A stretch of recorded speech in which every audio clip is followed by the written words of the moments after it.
The following program is rated D for dumb. Hi, David.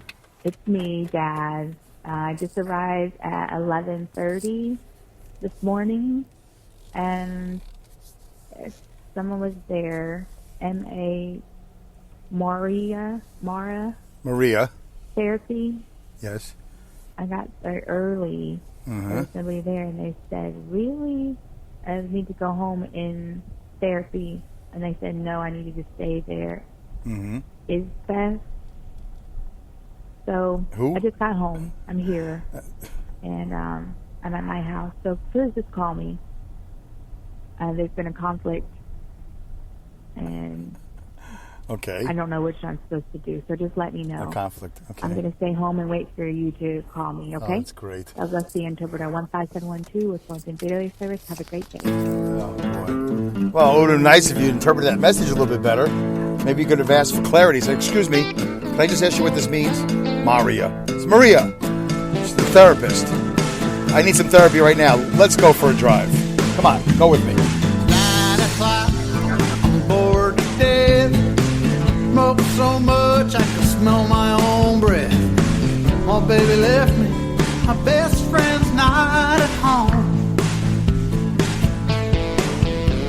Can't get that woman off my mind. I've never been the brooding kind, but there's still one thing makes me come alive. Yeah, I'm gone for a drive. The following podcast is rated D for dumb. You're listening to Dumbing It Down with Dave, the fastest podcast on earth. Listen to Dave commute to and from work on the New York State Thruway in his 2008 Kia Rio LX. He talks about pragmatism, truth, happiness, and the search for it all. Join Dave as he asks and tells you how life ought to be. And now, here's Dave. Yes, here I am. I'm in the Dodge Caravan, not in the Kia Rio today. I'm on the 3rd Avenue extension in Rensselaer, New York, and I'm headed home. You want to take a ride with me?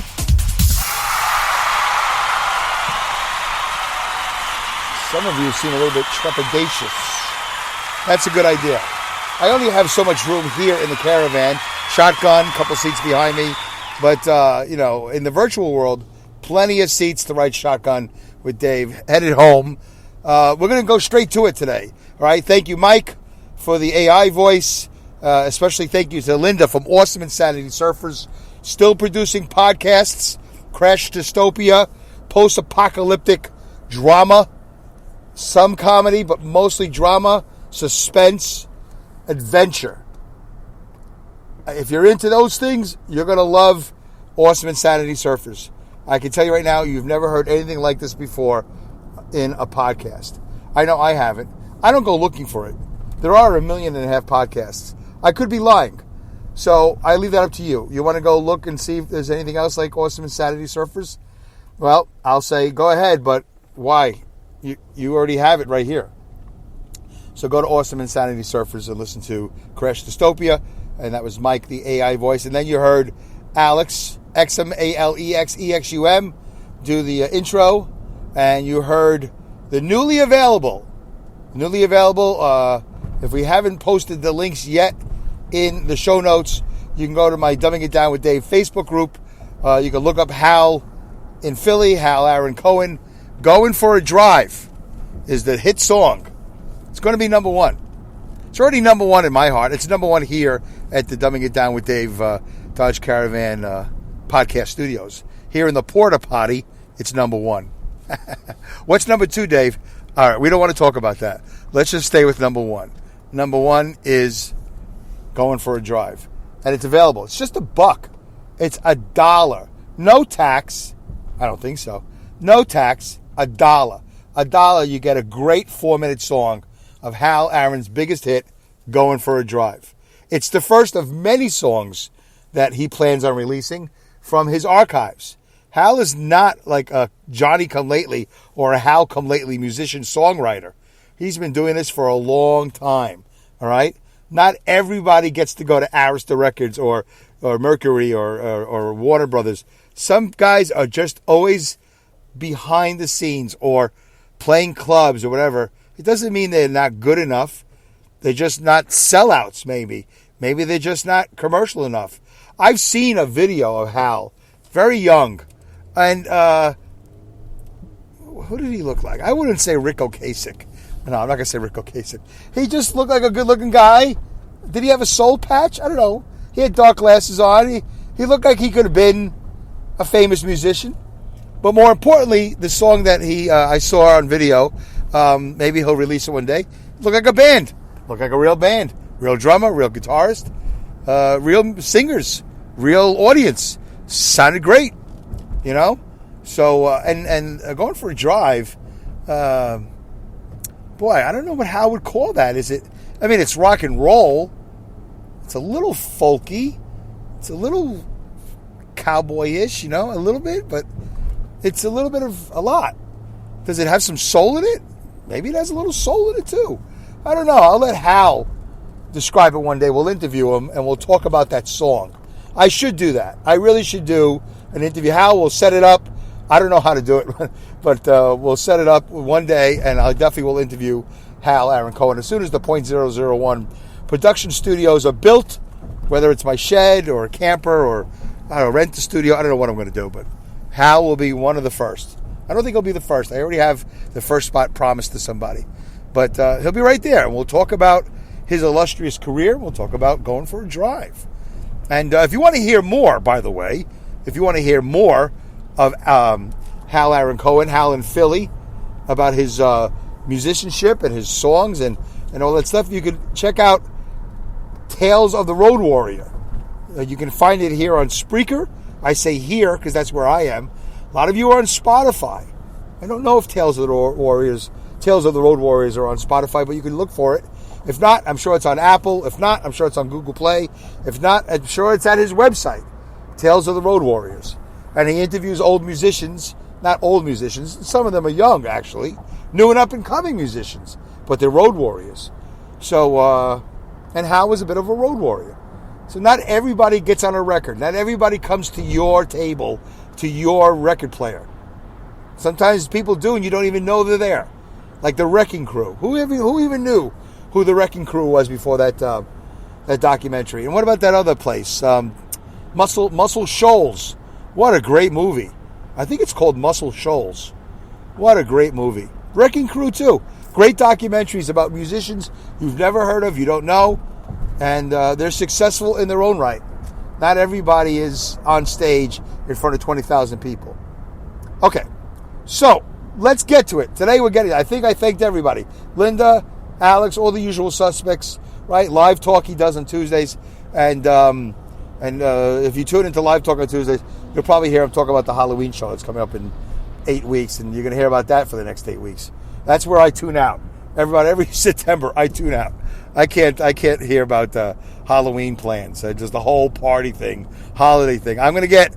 It's gonna be a different Dave Canyon over the next 3 or 4 months with the holidays, with the songs, with the jingle bells and the jolliness and fake happiness and fake cheer. And I think this year is going to be even more fake, more spectacularly fake. It's going to be god-awfully fake because it's going to be so enhancedly fake. It's going to be, because we're going to get out of this COVID. I know we're going to get out of this COVID. I know it's sometime between now and Election Day, it'll be over. It'll be over. We'll all be maskless. I hope we'll still all be disinfecting. Yeah, I know. We're going to get to it. But it's going to be the most cheeriest, over-the-top holiday sales, Black Friday, Black Thursday, Black Tuesday, Cyber Monday. It's going to be insane.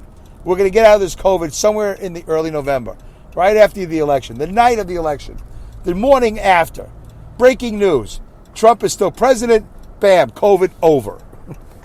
Whatever. Only one person will still have it. 2 people. Joe Biden and Nancy Pelosi. Nancy Pelosi got it because she got her hair done in a hair salon in San Francisco and she wasn't supposed to. Wouldn't that be great? I mean, I don't wish COVID on anybody. If she gets it, I hope she survives. I can't believe Dave Campion wished somebody to get COVID. Listen, I'm not wishing anybody to get the COVID. But I just said, wouldn't that be great? After all of this, she breaks a law or whatever it is. It's not even a law. But you're not supposed to go to a salon. She's in San Francisco. She has to get that old lady hair done. She has to, I have to look great.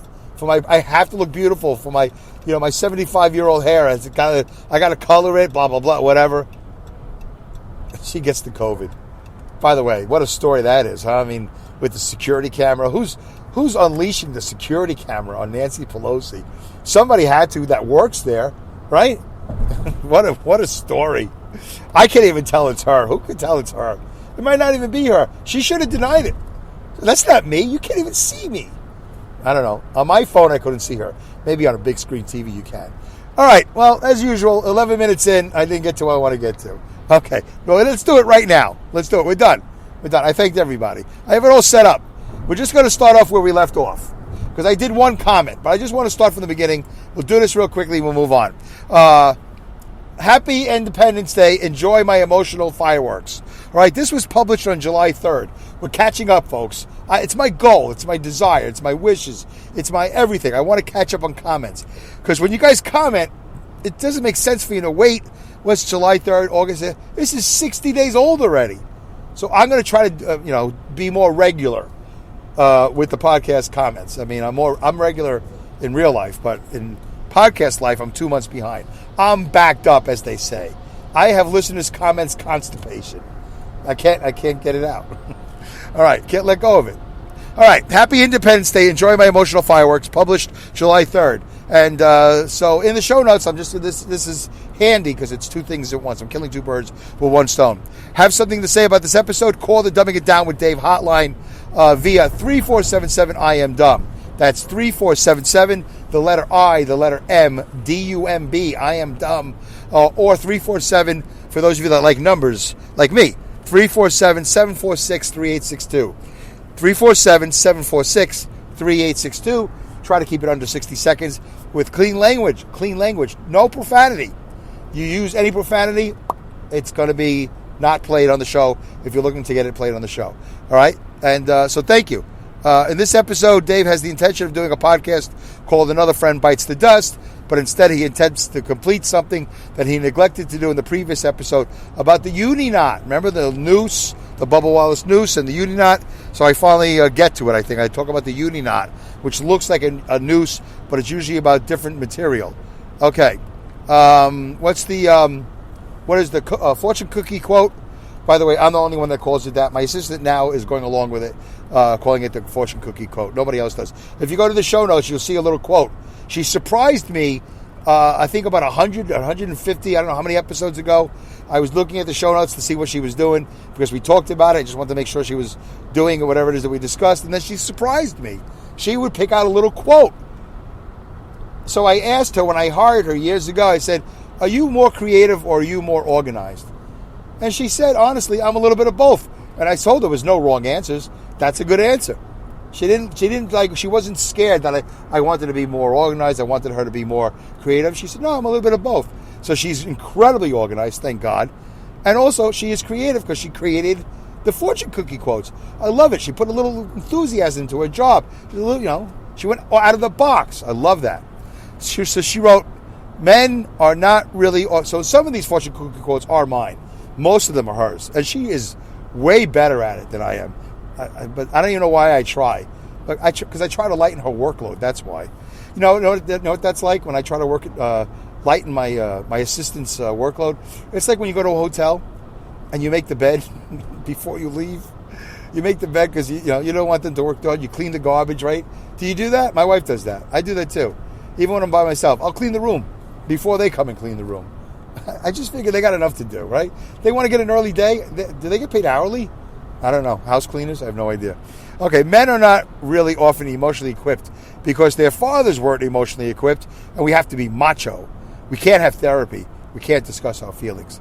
There you go. Yeah, I don't want to say I'm anti-man.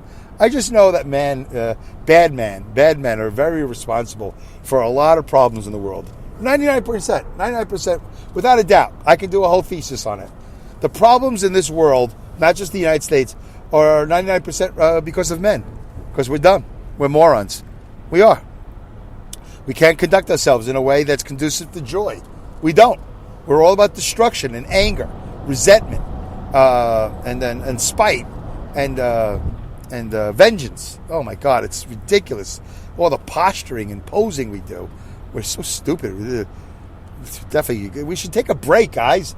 Take a break. Let the women, let them do let's see how they turn out. It's not a challenge. I'm just saying, don't run for office. Let your wife do it. Let your wife go to work. You stay home. Let us live a little bit longer. Let them die a little bit earlier. All right. Was that insensitive? I don't care.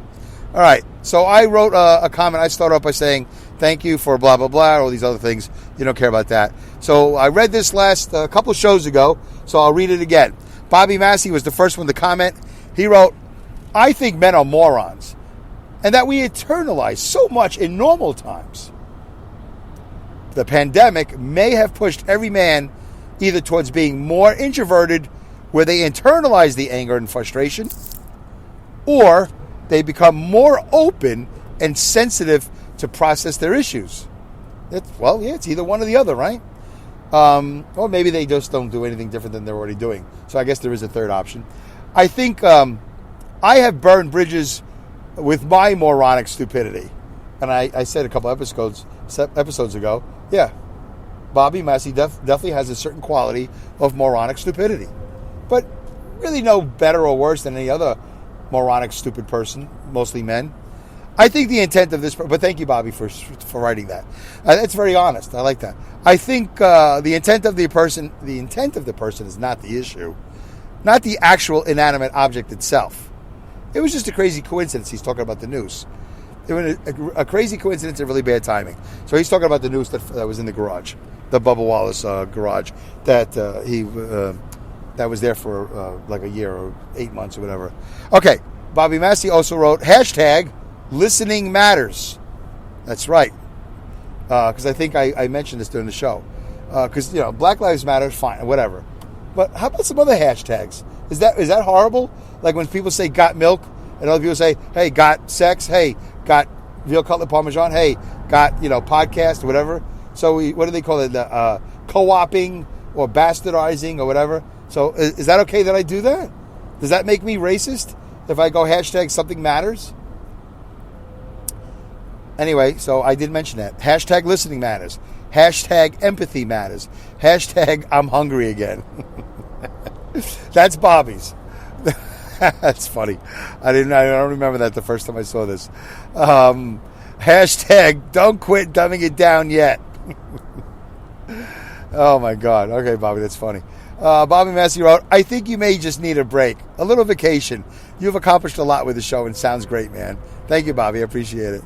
Bobby Massey wrote bromance, hashtag bromance fails. There you go.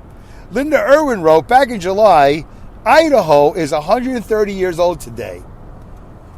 See, that's why I can't do these things 2 months out, because what is she referring to? I don't remember. But regardless of what she's referring to, Idaho is 130 years old this past July. I don't think it's probably changed a bit. It's still on fire in the summer, and it's still buried in snow in the winter. I don't think they're making a lot of progress in Idaho. I mean, I know I'm kidding. I'm wrong. I'm sure there's indoor plumbing, and who knows? I'm sure there's a general store, and there's a good creek to fish in, and there's a 5-ton bridge, and Bobby Joe McAllister sits on the edge and contemplates jumping off the bridge. Anyway, McCall, Idaho. I can't wait to visit. Linda Irwin also wrote, we dare not open our garage without notifying the National Weather. We dare not open our garage without notifying the National Weather Service to issue an avalanche warning. Oh, so I must have been talking about my garage and my attic, how bad it is. So Linda's garage is apparently worse. Linda, you gotta take a picture of your garage and paste it. Oh, you're not on Facebook. Well, tweet it and or email it to me if you're not too embarrassed. Nobody's going to care. Nobody's running out to, hey, maybe you can call the pickers. Call American Pickers and tell them to come pick. Or you could just leave it out in your yard and it'll just turn it into fire when you have your fire season. That's a good way to clean your garage. Put it out your front lawn. I mean, within a safe distance so your house doesn't catch on fire. Yeah, so take a picture of it and send it to me, personally. You know how to do it. And definitely post it, otherwise I'll do it, on the Dumbing It Down with Dave Facebook group homepage. And by the way, I did post a picture of that beer cooler. I mean, it's a refrigerator. I don't know why I say beer cooler.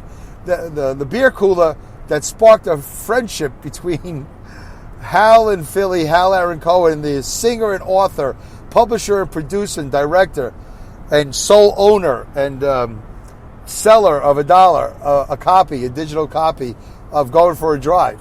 You'll see the picture, how we fell in love. I didn't even really I didn't stack it right. I didn't have all the labels out, and some of the bottles are laying down. I don't know why I didn't do it right. Next time I go to a hotel and I get a case of Miller beer, the champagne of beers, by the way, I will line them up and stack them correctly, I promise you. All right. Dare not open the garage without notifying the National Weather Service to issue an avalanche warning. Listen, I think 99% of America, I think I said that has garages, Linda, I think they relate to that. I think that's part of the problem. I talk about human behavior. We are an unhealthy country. We are not Olympic athletes. Most of us don't go to Planet Fitness. Most of us don't eat right. Most of us don't brush our teeth and floss and water pick or rinse with mouthwash. Most of us are overly consumed by sugar and salt. And yes, even though Linda hates when I say this, too many of us still smoke. I think that number is getting less and less every day, because eventually, if you're a smoker, one way or another, one day, sorry, Linda, you're not going to be a smoker. I'm just saying. But then again, if you're a healthy Olympic athlete, be careful, because one day, you're not going to be an athlete. So yeah, we all come to an end. I know that. I just wouldn't choose to smoke. Not that I haven't done it. And I've inhaled. And I wouldn't put anybody in jail for it either. Okay. But I would charge them a lot more on their health insurance. Okay. There you go. It just opened up a can of worms right there. Linda Irwin wrote, strap hangers are nooses for your hands, especially when you realize your stop is coming and you get your hand caught in it. Yeah, she was like, I got to get my stop. Ding, ding, ding, ding.